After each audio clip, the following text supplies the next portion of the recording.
I see enormous progress in the battle against Russia. Not only has Ukraine remained stable and incredible, they now have enough drones and missiles that they produce themselves, and that's financed backed by the Europeans, that they can stay the course, and they are doing just as well as the Russians are. It's a stalemate, but the Russians are not winning. They can't win. Europe is getting its act together. I think the election of Mires in Germany has made a huge difference. He has the biggest economy in Europe. He's the money bags. He's an ex-military guy. He gets the danger, and he's leading that along with Macron. And the British have always been there, the Baltics and Poland. So they're dragging the rest of them with it to do the right thing. In my opinion, I think things have improved. Hello and welcome to Frontline for Times Radio with me, Kate Chabot. And this time we are joined by Diane Francis, a senior fellow at the Atlantic Council in Washington. She's editor-at-large with the National Post newspaper and has a best-selling Substack with regular updates on geopolitics, including the war in Ukraine and Putin's Russia. Diane, great to see you again. Thank you so much for joining us. How are you doing? Anytime. Thank you. So, Diane, can you just start by giving us your overview of the diplomatic merry-go-round that we've seen? Because ending the war, I think we're on round 3. We've had April, we've had August, and we've got now. How do you see things? Well, a flurry of activity in 3 different capitals: Washington, Berlin, and other places, where they have been talking about various aspects of some kind of peace proposal. So you have the financial piece, which is being put together by the Europeans as we speak. You have the security guarantees issue, and that is, to protect Ukraine. You have the NATO issue, and you have the Donbass issue. And this is the piece of land that Putin claims he wants, it's entitled to, and he's not going to leave it. He's going to conquer it, I mean. And this is not something that Zelensky can constitutionally or politically just hand off. So we're about at a point where we have some agreement reached on security guarantees. The financing is coming into place. The Europeans are getting their act together. They're actually agreeing they've got to tap the frozen funds or replace them with their own money to prop up Ukraine. And so there's a lot of good signs. This was delivered to Russia in several portions. And so the ball was put in his court on December 17th. On December 17th, he completely rejected all of it. Completely said, I'm not giving up on getting Donbass, or in fact, probably most of Ukraine. I'm going to conquer it. So I'm not doing this as part of any negotiation. And don't touch the frozen funds, or that's an act of war. That's theft. And, so now the ball is back in the court of all of the allies to come and either tweak or put pressure somehow. And that is now the state of the game. So at this point, are you glass half full or glass half empty? Both. I think both. Look, Putin is defiant. He's unusually defiant. In his statement on December 17th, he was insulting. He called the Europeans swine. He thought they were disgusting. He didn't go after Trump, of course. And there were all kinds of things that he said that were extremely defiant, because he thinks he's got all the cards, to use Trump's metaphor. He thinks he's got the cards, and he doesn't have to do anything he doesn't want to do. And he actually thinks he's winning. And, he's not winning the war, but he's not losing it. So this is the problem. Really interested to get your perspective on this very frank interview in Vanity Fair by the White House Chief of Staff, Susie Wiles, who says that Donald Trump understands the harsh reality underpinning the stalling of these talks. Putin wants the whole of Ukraine. So why would he publicly say, Donald Trump, that Putin wants peace? I don't pretend to know the inside of that man's mind. All I know is that I wrote a piece, and I think, cracked the algorithm, if you like, that's going on here. And, Lenin famously said that the capitalists will sell us the rope that we will hang them with. And that is exactly what Putin's been doing to Trump. He's been enticing him with business deals, with riches, all kinds of things dangled in front of him to take his eye off the ball about negotiations and ending the war and forcing him to stop shooting people. And so it's a very clever thing. And Trump, of course, greedy capitalist that he is, has fallen for it hook, line, and sinker, and so have his donors, and so have American corporations. This has dragged the process unnecessarily, and it is not the solution because Putin is gaining all kinds of points as a result of this, and he is hanging in there, and he's preventing it. It's only up to Putin whether this war continues or not. I'm really interested also to hear if you have a theory on the inside working of US politics on all of this, because I've been listening to some of the analysis, and it says that underlying these negotiations are vying US camps influencing negotiations. So you've got the Witkoff-Kushner camp, you've got the Rubio camp, and the J.D. Vance camp. Do you see it that way, and can you explain what's going on? Well, the J.D. Vance camp is pretty isolationist, and it has no time for Ukraine. He was the one that led the ambush in the Oval Office with Trump of Zelensky. And he's discredited anything to do with Ukraine's victimhood or its cause for democracy and that sort of thing. Rubio is an old-fashioned American internationalist.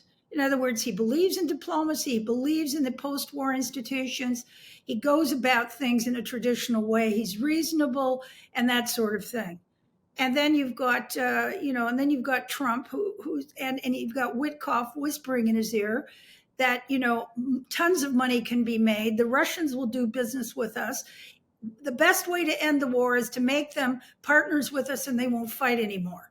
And, that's not the game. What they don't understand is what Lenin said. Putin is appealing to the greed of capitalism to go for profits and forget national security and morality. What about morality? There's no morality in the Trump position. One day he's with him, one day he's not. And, he could bring all kinds of leverage and pressure to bear on Putin. And apparently he's considering it now, but, who knows whether that's the case. So yes, like all leaders, he's got courtiers that are all fighting and arguing for position and prominence inside his cabal, and that's how it breaks out. And then on top of that, you kind of have an isolationism in America. It's been pointed out to me that what Donald Trump is now aiming for is a date to get some kind of path towards peace, or whatever you want to call it, before the anniversary of his inauguration, and that's what he's got his eyes on. Now, assuming that it's all off for the moment, because the Russians have, as predicted, said no, the question will be, how does Donald Trump actually react by about mid-January? I'm kind of interested as to whether he's going to react before Christmas, because I think this would have been his big goal. Let's tie this up with a bow and put it under everybody's Christmas tree. I did it. And then get the Pulitzer Prize in January. I mean, for peace. I don't know what he's going to do. He's very erratic. And I think he's got to be very upset that all this effort has been done by the Americans and the Europeans and the Ukrainians to come up with something that's reasonable, that's also compromising. For instance, Zelensky said, we don't have to join NATO. That's a big giveaway. And so there's been some success on that side of softening the alliance. But for Trump to just turn around, insult them, and just say out of hand, no, I want all of Donbass. And by the way, I'm going to conquer it unless you give it to me. What about these platinum security guarantees that are now being offered by the US, especially in light of the Budapest Memorandum of 1994, which everybody quotes when you talk about whether or not you can actually rely on security offers? Yeah, it's got to be a European and an American security guarantee regime. It's got to be both. It can't be one or the other, because just putting down nice words and promises on paper doesn't work when push comes to shove. And that's what happened in Budapest in 1994. And so the whole thing, and Britain and the United States had signed on to protecting Ukraine in the event of it being invaded again. It was invaded in 2022. They didn't send in one troop, they didn't send in anything. Now, they've been very helpful, don't get me wrong. But this time around, the Ukrainians are smarter. So they are angling for boots on the ground, European boots on the ground, or mercenaries, and American watchfulness and intelligence and surveillance. That's what they want. Because, Diane, you were in Ukraine, I think, at the time of the 1994 Budapest Memorandum, is that right? I actually saw the debate in the Verkhovna Rada, their parliament, when they were being asked to sign over their nuclear weapons and give them to Moscow in return for some kind of guarantees. And it went on till 2 a.m. People were screaming at each other. There was fist fights in some corners. I knew history was going on, but I wasn't that familiar with it. It was something to see. But the Ukrainians darn well knew that this was eventual. I mean, did you at the time have faith in it? Because it's been pointed out to me that the wording was very important. There was assurances, not guarantees, and that semantics was absolutely crucial. Oh yeah, the lawyers had at it. They put in weasel words, they put in loopholes, and they just escaped unscathed. Britain and the United States should have done something after that invasion. I'm talking militarily, as they promised, and they did nothing. So, this time it has to be more assured, and it has to be backed up, and I think by both of them somehow. So how do you think now other countries within Europe and further afield that will be watching Ukraine's future will be influenced as to whether or not it is backed up, supported by its allies? What I'm getting at is, do you think that there's going to be more of a tendency to consider the nuclear option to provide for your own security? 100%. And, just around that time, over the nuclear weapons business, Clinton put pressure on Ukraine. Poland was still kind of an orphan. And Poland said at that point, we want into NATO or we're going to get a nuclear bomb because we do not trust Russia. They said it openly. I would say if this goes along the way it's going now, that if I'm South Korea, I'm Japan, I'm going to get a bomb. If I'm South Africa, I'm going to get a bomb. If I'm Saudi Arabia, I'm going to get a bomb. I mean, this is going to start a stampede of proliferation because nothing is sacred and the post-war order appears to be in shambles and America's word isn't their bond. Yeah, and throw into that the US national security strategy. How seriously do you take that, and what do you think that is telling the world? Well, the national security strategy is just a document that actually espouses the algorithm I talked about. And that is that, the capitalists want to make money. They think that's the capitalistic idea is to make money, forget morality and all of that sort of thing, and forget national security. In the new national security deal that Trump's penned, he doesn't see China as a security threat. He sees it as a trading partner or a trading issue. He does not blame Russia for the war because he sees Russia as a future partner in the Arctic and to do resource work in Siberia. The whole thing is infiltrated with this profits before diplomacy mentality. And, money's not going to solve it. It's not the right idea. And he's exposing the world to more insecurity as a result of that, as well as the United States itself. And perhaps, though, in an optimistic sign, the US Senate has passed this major defense bill that would block significant US troop reductions in Europe, pushing back against Donald Trump's efforts to scale down America's long-standing military role on the continent. How hopeful, how optimistic is that, and what can Europe take from that? Well, I think it's very good. It's a good sign. And it gets back to your original question about what are the forces that are talking and lobbying him. And they're varied. They go from the isolationists, we shouldn't get involved in any wars, let's get rid of our military, to, wait a minute, we should be the world's policeman, because eventually it does affect our national security and our welfare as well. So I think that's a very important sign. And, let's also not forget the fact that Europe is almost, I'm talking about all of Europe, not just the EU, but Europe economically is almost the size of the United States and surpassed China this year in size. So it's rich, it's a marketplace. To me, if Trump wasn't deranged somehow, he would say, hey, let's side with Europe. We're going to do landmine business with them, and let's get rid of this Russian problem as soon as we can. I just don't understand his logic. What more do you think Europe and NATO can do, though, to protect against Putin's moves to fracture and break up institutions that underpin democracy at this time? NATO has to stay united. The European Union has been meeting and is meeting over this frozen assets business.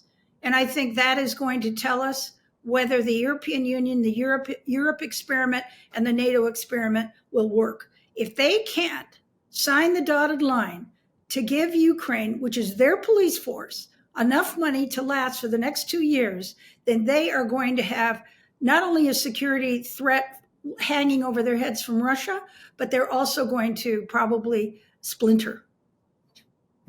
Here in Britain, an urgent review has been commissioned into foreign financial interference in UK politics, and it follows the conviction last month of a former MEP for accepting bribes to promote pro-Russian narratives. This is presumably something that has always gone on, but is the threat increasing, or do you think it's just the awareness of the threat that's increasing? I have no way of knowing where the threat is increasing, but this is another, they have been conducting a disinformation war, a surveillance war, a hybrid war for years, Russia against the entire Western alliance. A lot of people really think that Brexit wouldn't have happened if there hadn't been meddling in the social media by the Russians and their sympathizers. So you see the impact is enormous and can create all kinds of problems. And there is no reason to think that he's ceasing and desisting this. This is what he's doing. He's feeding information and poison to Le Pen in France. He's feeding it to the right-wing parties in Serbia, in Hungary, in Germany, wherever he can. And so, this is a very a real threat that I think can be thwarted, but it's got to be recognized. And how concerning do you think that line in the US national security strategy should be, articulating the desire to cultivate resistance to Europe's current trajectory? Well, that's partisan stuff. I mean, that's politics. That has nothing to do with national security interest. If a country is, if a state is Republican or Democrat, they're still part of the United States, they're still part of a democracy, and they're still interested in national security. The same thing applies in Europe. Europe has a lot of countries in it, and they have different political ideas, and that doesn't mean that they're not going to reach a majority opinion, which they are already, a majority opinion, leaving out people like Hungary, and to move ahead, which they believe is in the best security interest for the continent. So, this is playing to the MAGA idea. This is a Steve Bannon, who's the sort of missionary for MAGA all over the world. He spent a lot of time in Europe, and he's planted the seeds of the MAGA idea throughout Europe, the anti-immigration and all kinds of things. And so I thought it was totally inappropriate in a document that was speaking to the national security plan going forward. And just finally, Diane, as we approach the end of the year, if you reflect on the past 12 months in Ukraine and you look forward to what is going to be the 4th anniversary next year, what have you taken of note in the past 12 months, and what do you think is likely to be the character of the first few months of the year? Well, I see enormous progress in the battle against Russia. Not only has Ukraine remained stable and incredible, they now have enough drones and missiles that they produce themselves, and that's financed backed by the Europeans, that they can stay the course, and they are doing just as well as the Russians are. It's a stalemate, but the Russians are not winning. They can't win. Europe is getting its act together. I think the election of mires in Germany has made a huge difference. He has the biggest economy in Europe. He's the money bags. He's an ex-military guy. He gets the danger, and he's leading that along with Macron. And the British have always been there, the Baltics and Poland. So they're dragging the rest of them with it to do the right thing. In my opinion, I think things have improved. That's good, because before you said you were half empty, half full, but I think we're ending this interview with the glass half full. Diane, good to speak to you. Have a good Christmas. Thank you. Thank you. Bye-bye. You've been watching Frontline for Times Radio. If you'd like to know more about the war in Ukraine, you can subscribe and sign up for a membership. You can also get more analysis by listening to Times Radio or read thetimes.com. But for now, thank you for watching. Bye-bye.